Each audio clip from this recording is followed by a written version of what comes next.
Tom, I just want to say thank you for coming today, and I want to say congratulations on your election as the Mayor Pro Tem. It's quite the honor. Well, I appreciate that, Mayor Roberson. I was honored and humble at the same time, and I look forward to partnering with you and our city manager and our full council. And as I mentioned Monday night, we got a lot of things going on in 2025. We got some challenges, but I think if we can continue to be unified in how we go about doing things and work hard, roll up our sleeves, we can really accomplish some great things in 2025. I couldn't agree more. We have the winds in our back. I really do feel that way. I really do see some opportunities with 336. Most everything I talked about in the economic summit that you were there for, I really believe it. I mean, it's not just trying to promote the city, although that is my job, but I'm excited about some of the things that we've got coming. I really am. I am also greatly excited, and it's not just in one area of town. Yeah, we're trying to focus on all areas of town. That's right, and that's how we need to be. Is mindful that we are a big city, square miles. Yep. And we have Edgecombe and Nash. Yep. And we got to work together. Yeah, we do. Yeah, we do. So just as an aside, one of the concerns I had been having was related to the capital stack of Natron, with the change of the administration. And, so I got to tell you, I'm feeling reassured that it feels like the Department of Energy should be funding that thing. And just based on some of the incoming administration's movements and thoughts, it feels good to me. Of course, we won't know until we know. Right. But well, that is certainly positive news going into 2025, because that could be something real big on Edgecombe side. Oh, yeah. And with Project 336, we hope to aspire to accomplish out there. That's right. That's right. So just win-win for the whole area. I know. Well, it's a regional thing. That's correct. Mm-hmm. So anyway, we had a meeting, the only meeting that we're having in December, and I failed to tell everybody Merry Christmas, but anyway, I'll do it right here on the show. I hope everybody has a Merry Christmas, and congratulations again. And of course, Mayor Pro Tem previously was Lodge Daltrich. I thought he did a great job for the year, and appreciate his service to our community. So, really the meeting itself was, I'll call it rather generic. We had a couple of public hearings. We were talking about rezoning and annexations. We were talking about a few other things. I mean, some text amendments associated with the fencing, standard stuff in the consent agenda really was more housekeeping stuff. So the really big thing, although the really three big things were, I thought, celebrating our youth football teams. So the Parks and Rec folks. We are generating more little champions out there than I have ever seen in my life, but it's exciting and fun to see. We really are. Last month or whatever, we had several groups come in with their accomplishments. Right. I'm looking forward to seeing these young kids grow into adults and represent our high schools on the athletic fields or basketball courts. And me too. And set us proud. Me too. Well, I got to tell you, I'm tired of losing to Mayor Tate Mayo over in Tarboro. We make a little wager every year in football, and I don't know why, but we're going to take them. We're going to take them eventually. I know it's going to happen. But we had our 8U team went undefeated in their conference thing, and it was comprised, in fact, both of them were comprised of Nash, Wayne, Wilson, Edgecombe counties, specifically CB Aycock, Eastern Wayne, Mount Olive, Goldsboro Boys and Girls Club had a team.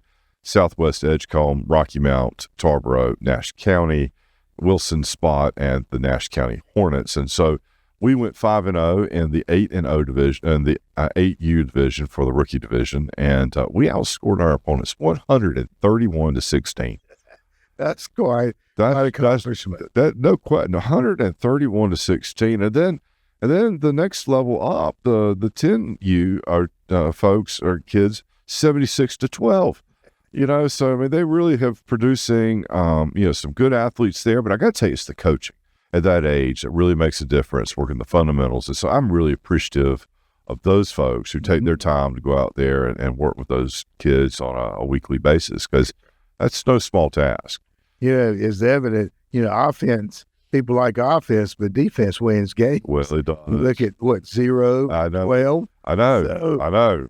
That's that says it all. You have a good defense, you can win just about all of the game. Well, and that could be a lesson to a lot of pro and college teams out there. So anyway, but beyond that, that was really it. We did re-vote on the UCM, United Community Ministries. We had Richard Joyner sits on that particular board, Councilman Joyner, and he voted last time. It was a complete oversight. So just to rectify that, set the record straight, he recused himself. It still passed with a unanimous vote, and they do great work, and we really got to figure out how to address a growing homelessness issue in our community. Yes, we do. Yes, we do. We need to partner with our neighboring county governments and boards and seeing how we can collectively do something to make a more impact on the homeless situation we are experiencing. I agree with that, and the spiritual community too. I mean, we all just need to sit down and figure out how we're going to address this. And I don't have the answers. I don't think anybody does, but I know that it's a growing problem, and I know it's something that we need to at least try to solve. So anyway, that was really I'll call that the guts of the meeting. I don't know if you remember anything any different. Then finally, the election of the mayor pro tem, and so I think it was a concise meeting. As you said, the committee of the whole was where we really spent a lot of time. And as mayor pro tem going forward, it's great that we had a representative of the city speak about the sewer and water. And that's something that I want to try to see if we can continually do in 2025 is let our citizens hear from our staff about what's going on in various departments. And the thing about they're the subject matter experts, right? It's not the mayor, it's not us, and which we'll get into, I guess. I think we ought to go and talk about that. So the thing that was particularly interesting to me, I guess we go back to sanitation update, but I just want to talk about the dam first of all. Okay, talk about dam. Because I think that a lot of people are blaming some of the sewer leakages on how our release schedule works for the dam. And so we went through that, and what I learned is that there are multiple kinds of dams. Now, I feel really kind of silly not knowing at least that basic knowledge, but there are dams that are designed to control water flows and to try to control flooding. There are dams that are built for just water supply. There are dams that are built just for recreational purposes. I mean, those are the three overly generic generalizations of types of dams. We have a dam built to create a water supply for us. The thing that was most interesting to me is that, and we can raise and lower our dam 5 feet based on the gates. And so when we do that, that's about 1,000 million. So that's just an awkward thing to hear. That's 1 billion gallons. 1 billion gallons is 5 feet of water.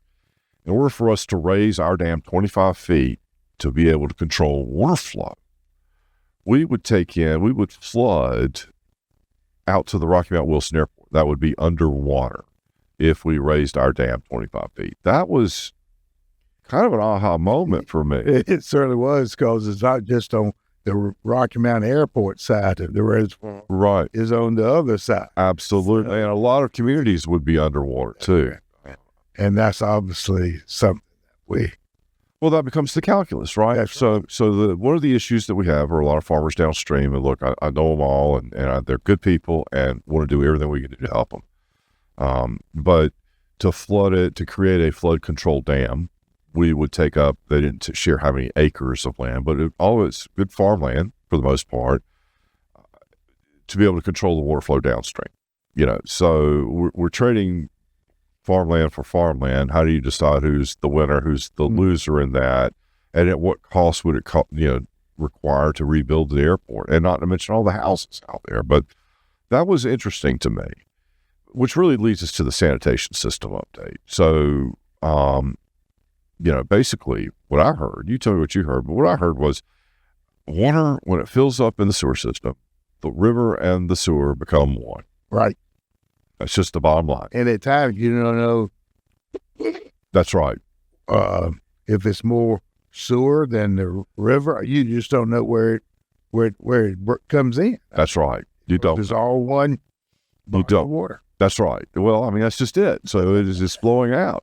I was talking to Peter on unrelated matter on this. He said, this has been an ongoing problem for the city of Rocky Mount. He said, look, we even got to the place one time we were welding in the manhole covers to keep them from flooding into the river in flood events.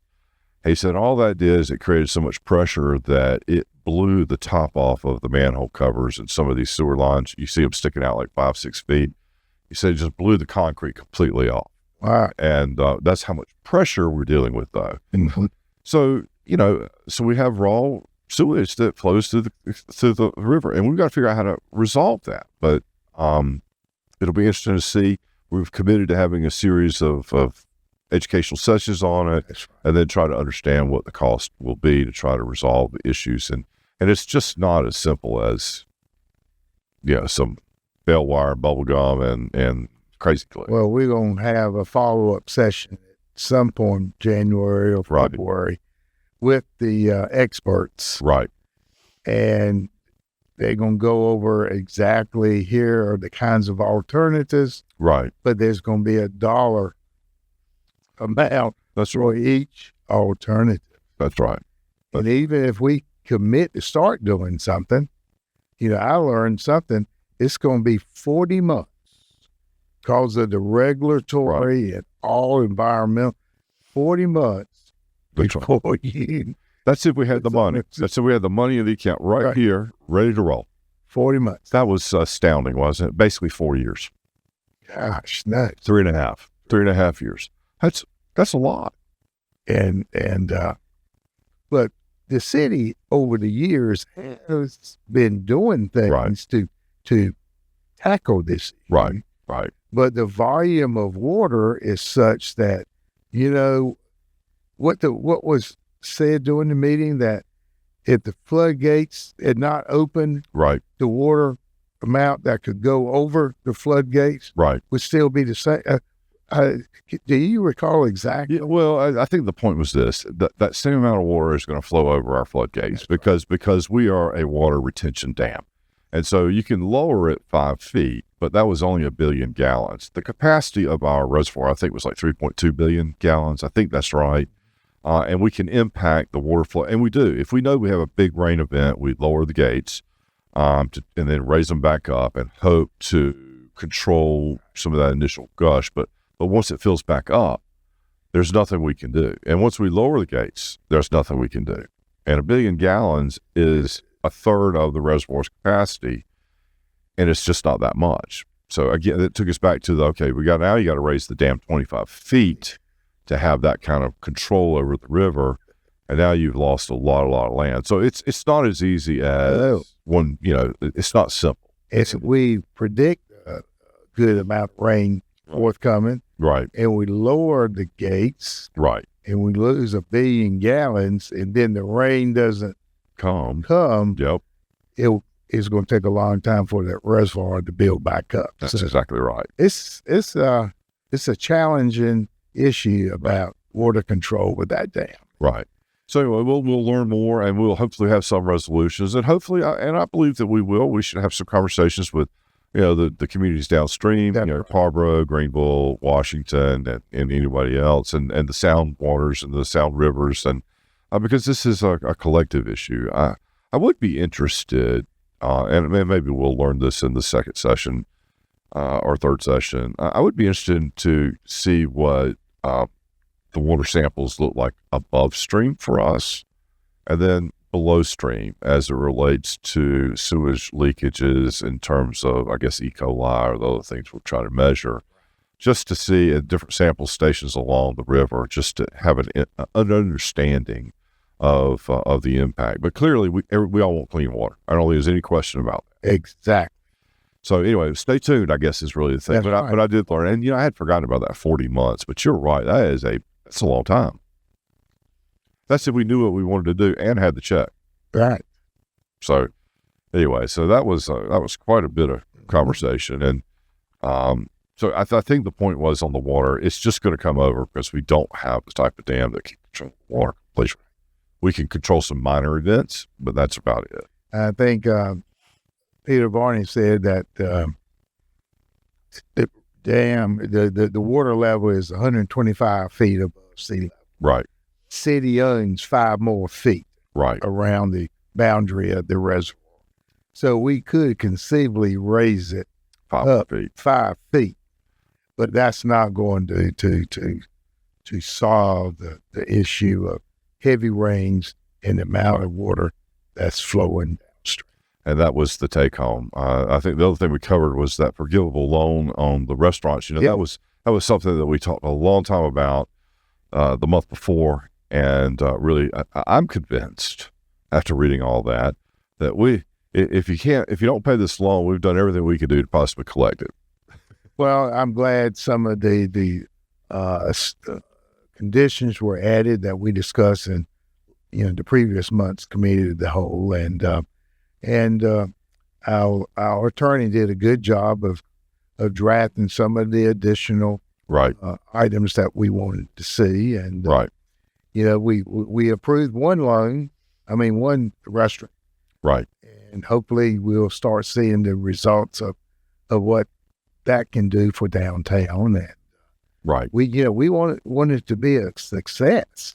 Well, of course we do. And in fact, and that's been my concern, is I don't think we're allocating enough money to really be able to make that happen. And I think we probably need to go back and understand exactly what it takes to make a restaurant work. I mean, I know it's a lot of work. I have been involved in franchise restaurants, but that's a completely different animal than what we're trying to recruit downtown, to bring people downtown.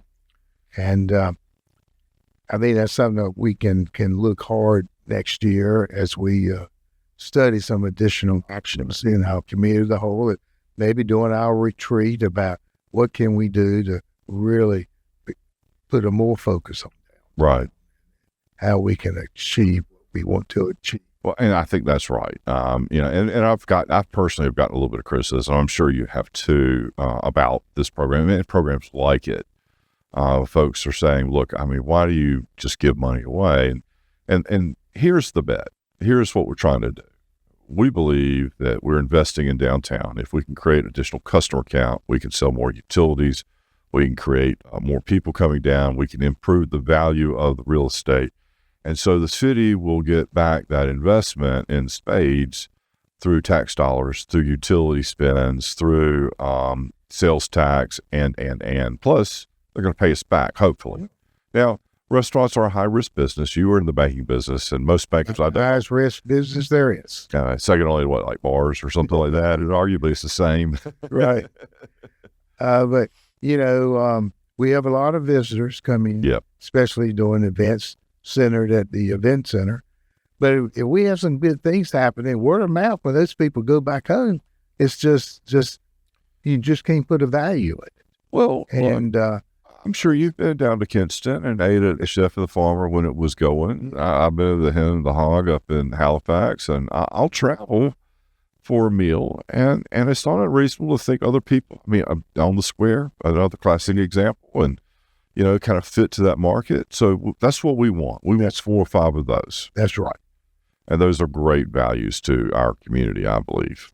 And we want these people to be screened, of course, and hopefully we'll have some good, interested people. And if they have some skin in the game and we're willing to help them with their goal of having a viable restaurant, and that's a co-partnership that we can utilize and really benefit from. It is. Well, another problem is it's hard to get a senior lender to buy off on, because this is kind of new ground, right? We don't have any real comps. We don't really have a whole lot of customer count. Right. We're trying to create a destination. Mm-hmm. And so we need, we're sort of that lender of last resort. And so we've got to decide if that's what we want to do. And I believe we have, and I think it'll be a good thing. Mm-hmm. So it seems like to me the other thing we had a lot of conversation about was the old Epstein's building.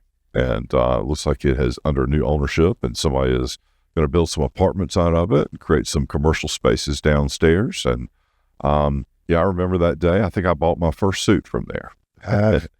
Don Willhalf was the institution. Yes. No question about it. A long time. No question. But a lot of people, that certainly is center mind when they go back and where did I buy my clothes? Absolutely. So it'll be interesting to see that thing develop. And it's, somebody who's been doing a lot of development downtown has done some quality work. And so I'm excited to see it. I'm excited to see what the outcome is going to be. I am too. It's just another thing about, hey, what's happening downtown Rocky Mount? Well, come downtown, then see for yourself. Right. I've not historically been a big fan of, before I was mayor, of putting a whole lot of money downtown. I just felt like we're throwing good money after bad. But I got to tell you, the more I have spent time in this office and the more I've traveled around, I believe that people want to have a vibrant downtown. They may not want to go down there very often, but they want to know that those services are there, those restaurants, those unique experiences. And I think it's really important to a community. And I think it will enhance our sports, our athletic, event center. Oh, no doubt about it. I think it will certainly be good. It'll be good for those who reminisce what downtown used to be.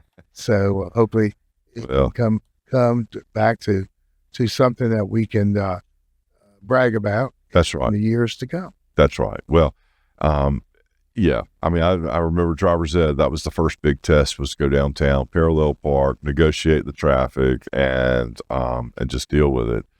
But soon thereafter, the mall was developed, and downtown almost became a ghost town overnight. It's amazing how quickly that happened. Yes, I remember going to that mall very first time as a kid growing up in Williamston. Sure. Yeah, it was an experience. That's right. That's right. And then, of course, we had a closed session. We were talking about some property acquisitions, some other economic developments that we can't really share at this point.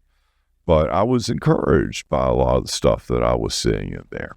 And a lot of the interests of the council members, I think we're all wanting these things to really happen, and the consensus is there. Sure. And that's what's so positive. Right. And we just got to carry on. And then hopefully some of these things that we have got on the planning board will be coming down the pipe, and we can announce some things in a council meeting and in the months to come. I'm excited about that. Right. So, yes, sir. I don't know. Did I miss anything? Do you remember anything that we maybe had missed? No. Just getting back to presentations of the city staff to better inform our constituents about what is happening at the city. Right. And it's good for different people to come and explain what's coming and what's developing or whatever. And I think people like to see that. I do too. Well, I do. Because I know that they have a depth of knowledge that the manager doesn't have, nor would I expect the manager to have it. And they can really dig into the details, and it gives me a sense of, where we really are as it relates to these projects. And that's reassuring. And sometimes it's not, but I feel like I know. But we got some good people. We do. And we need to let others see the hard work that they do.